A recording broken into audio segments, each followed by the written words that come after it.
Good morning, students. We'll be discussing a topic of very much recent interest in orthopedics, which is pelvic fractures. Fractures in this pelvic ring. Bony anatomy of pelvis consists of a innominate bone, which has three parts: ilium, ischium, and pubis. These three together form a innominate bone, or iliac bone as we call it. So it has three parts: ilium, ischium, which is posterior, and pubis, which is anterior. Both the pubic rami on each side join in the center to form symphysis pubis, which is a fibrocartilaginous joint. And in the center, there is sacrum. Five sacral vertebrae fused to form one big sacrum. On each side, sacrum is attached to innominate bone by sacroiliac joints. These two are sacroiliac joints.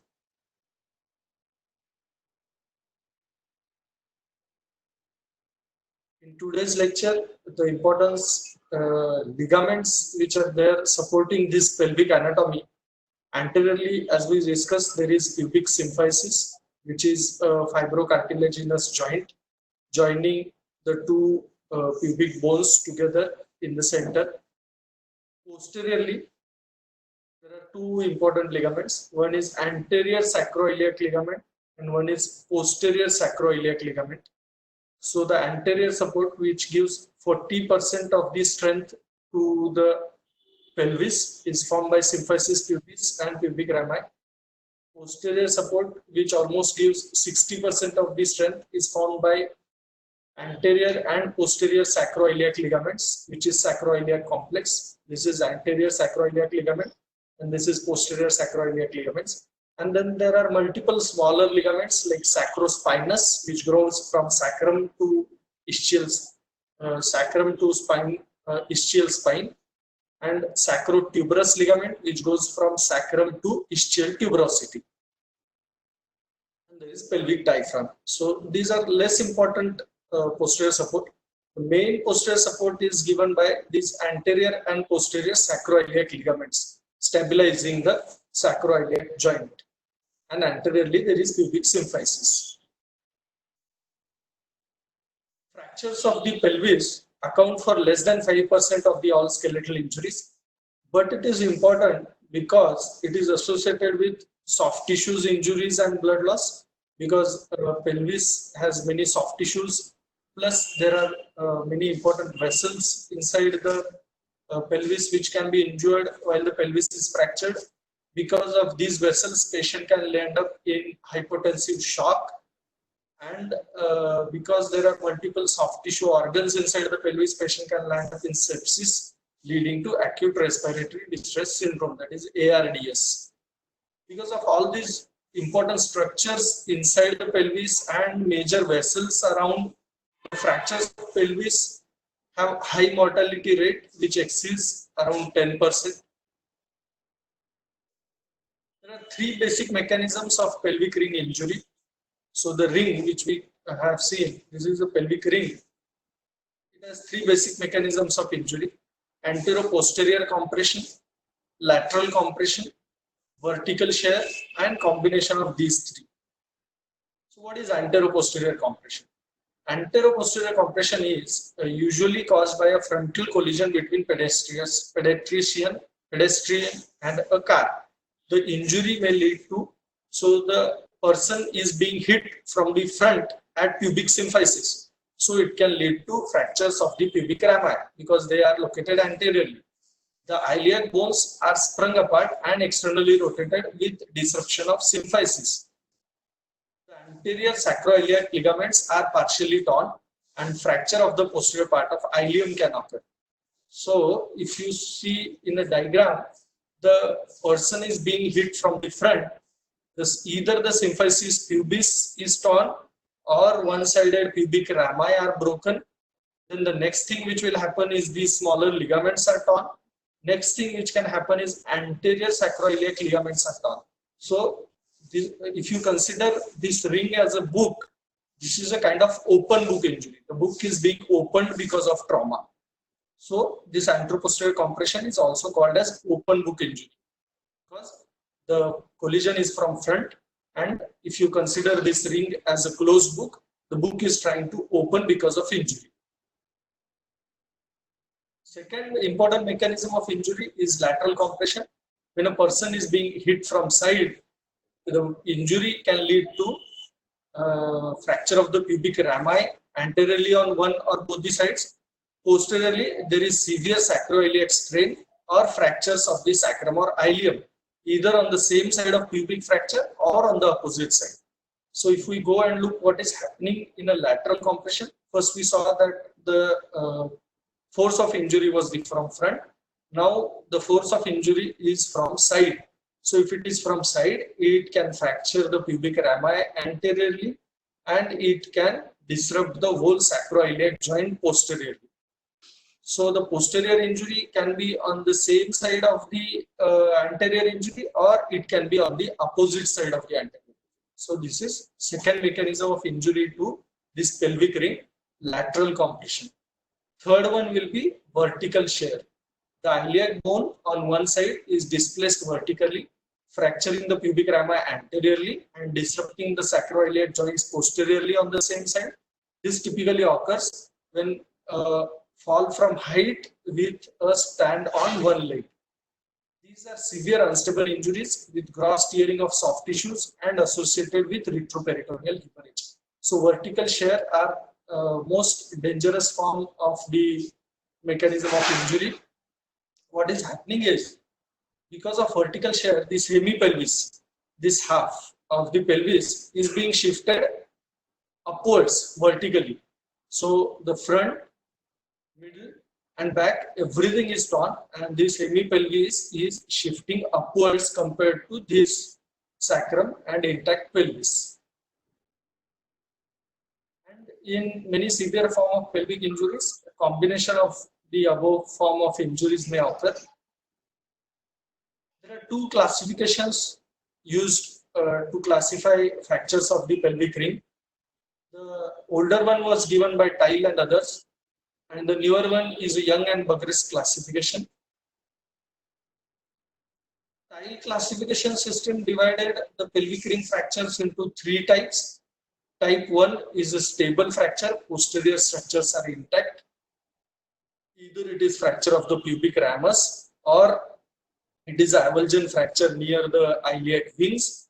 Type B is partially stable. Partially stable in the sense that it is vertically stable, but it is rotationally unstable. So posterior structures are incompletely damaged. The book is opening, but this hemipelvis is not shifting upwards. While type C is injuries are unstable, that is, they are rotationally and vertically, both ways they are unstable. So this pelvis is also shifting upwards and is also displacing, is also rotating externally. So this is vertical shear injury, type C. Type B would be anteroposterior compression. Type A is stable injury. Type B is rotationally unstable but vertically stable injury. Type C is both rotationally and vertically unstable injury. So again, this type A, B, C are divided into three types. As we discussed, type A1 is avulsion fracture of the innominate bone. It can be avulsion around this iliac crest. If this fragment is avulsed, then it is type A1. Type A2 is iliac wing or anterior arch fracture caused by a direct blow. So it is either pubic ramus fracture or iliac wing fracture. And type 3 is transverse fracture of sacrum and coccyx. So a transverse fracture of sacrum and coccyx, horizontal fracture, will be type A3. Type B is partially stable, incomplete disruption of posterior arch. Posterior arch incomplete disruption means anterior sacroiliac ligaments are torn, but the posterior sacroiliac ligaments are intact. B1 would be open beak injury. B2 will be internal rotation, that is lateral compression injury. And B3 will be, on one side there is open book injury, on another side there is lateral compression injury, or on both the sides there is open book injury. Combination of these two is type V3. Type C would be completely unstable, that is rotational and vertical instability. C1 would be unilateral disruption of all the anterior to posterior supporting structures. C2 would be bilateral with one side type B and one side type C. C3 is both sides type C injury. So both sides rotational and vertically unstable injury is type C3. Next is Young and Burgess classification. They classified according to the forces applied to the pelvic ring. First, as we discussed, a lateral compression force. Only anterior arch is damaged, that is type 1 is lateral compression. Anterior arch and posterior bony damage, that is lateral compression type 2. Lateral compression type 2 plus injury on the opposite side, that is type 3. Antero-posterior compression type 1 would be the diastasis of pubic symphysis, which is less than 2.5 centimeters. Type 2 will be pubic diastasis, which is more than 2.5 centimeters, plus there is injury to the posterior structures. And type C is complete injury to the posterior structures. Vertical shear would be the hemipelvis is shifting upwards. So lateral compression type 1 only rami fracture and ipsilateral sacral ala compression fracture. Type lateral compression type 2 is iliac crescent fracture, which is rotationally unstable, and type 3 is ipsilateral lateral compression and contralateral anteroposterior compression, which is globally unstable. Anteroposterior compression type 1, as we discussed, less than 2.5 centimeter pubic diastasis is a stable injury. More than 2.5 centimeter pubic diastasis plus partial disruption of the anterior sacroiliac, partial disruption of sacroiliac joint, that is only anterior sacroiliac ligaments are disrupted. While in anteroposterior compression type 3, pubic diastasis is more than 5 centimeter and both anterior and posterior sacroiliac ligaments are disrupted. Vertical shear would be vertical displacement of hemipelvis, which is always an unstable injury. So once we have defined the classification, next thing would be clinical features. Fracture of the pelvis should be suspected in every patient with serious abdominal injury or lower limb injury. History of road traffic accident, fall from a height or crush injury. Severe pain, swelling and bruises in lower abdomen, perineum, thighs, scrotum or vulva. Extravasations of urine, because injury to the urethra is very common in fractures of the pelvis. Symptoms and signs of bleeding and hemorrhagic shock. As we discussed, hematoma formation and bleeding are common complications of pelvic fractures because pelvis has many important vascular structures around it. Once we have clinically diagnosed that this patient is having a pelvic injury, the most important investigation would be an X-ray. There are 5 views which are described to evaluate a pelvic ring: anteroposterior view, pelvic inlet view, pelvic outlet view, right oblique view, and left oblique view. We'll discuss them one by one. Anteroposterior view is patient lies supine with the X-ray beam centered over the pelvis. So this is X-ray shooting unit, and patient is supine and X-ray beam is centered over the pelvis. So this is anteroposterior view of the pelvis. The X-ray plate is here. This is X-ray plate and this is X-ray source. Inlet view would be the X-ray beam is directly 45 degrees caudally. So the X-ray generating source is tilted and it is directed 45 degrees caudally, and X-ray plate is here. This is X-ray plate. This is X-ray source, and it is the beams, X-ray beams are directed 45 degrees caudally. This is looking like a pelvis from above. So this is inlet view. Next would be outlet view. In similar fashion, the X-ray tube is tilted downwards and it is 45 degrees to the horizontal X-ray beam, and the X-ray plate is somewhere here. So this is an anteroposterior view of a normal pelvis. So what things are to be looked for in a normal pelvis? First and foremost, the pubic symphysial line and the spinous processes of sacrum. These are in one line. So if you draw a line over the spinous processes of sacral vertebrae, and if you draw a line at pubic symphysis, these two should be collinear or should be in one line. Next thing important is, if you trace a iliopectineal line coming from ilium going into the pubis. So iliopubic or iliopectineal line should be intact. Second is the sacroiliac joints, they should be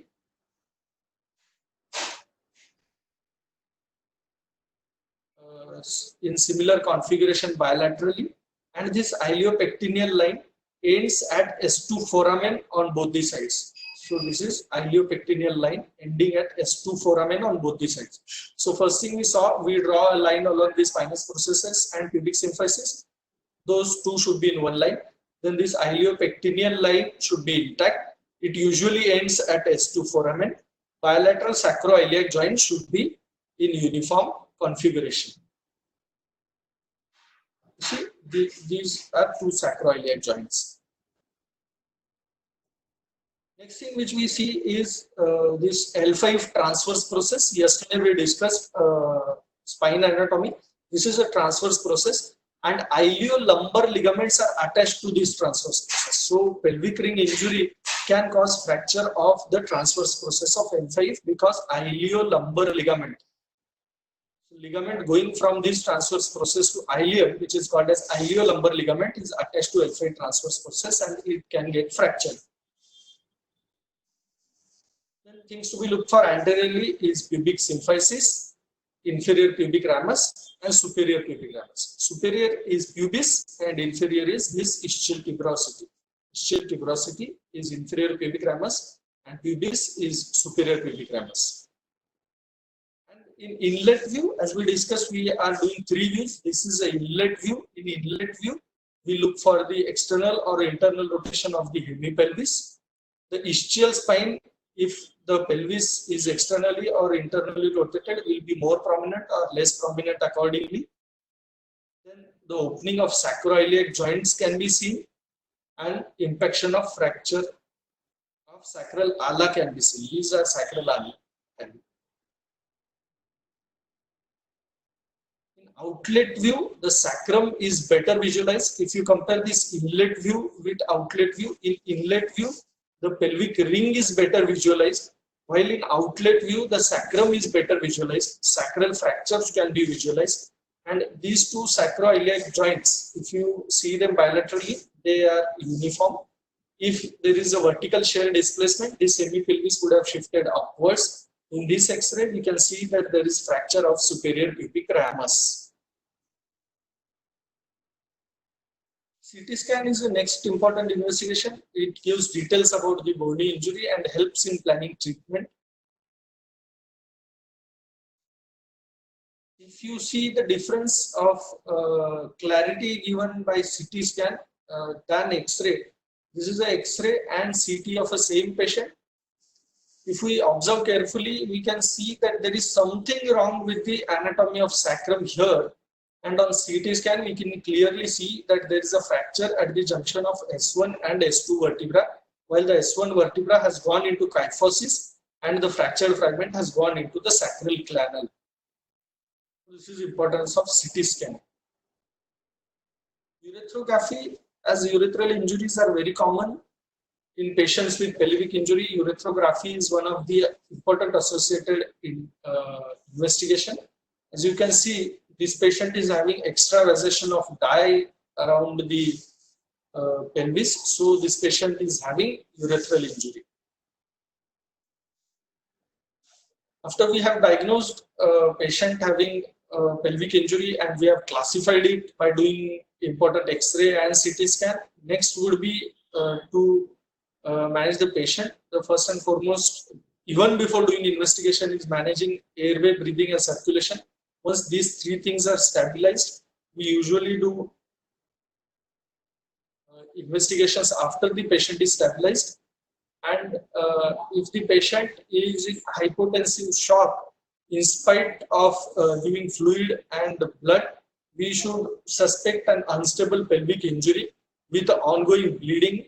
So immediate attempts are made to convert an unstable injury with ongoing bleeding into a stable injury, either by applying a pelvic binder, which is a temporary measure, or by applying anterior external fixator for pelvis, or by controlling other sources of bleeding inside the pelvis or inside the abdomen.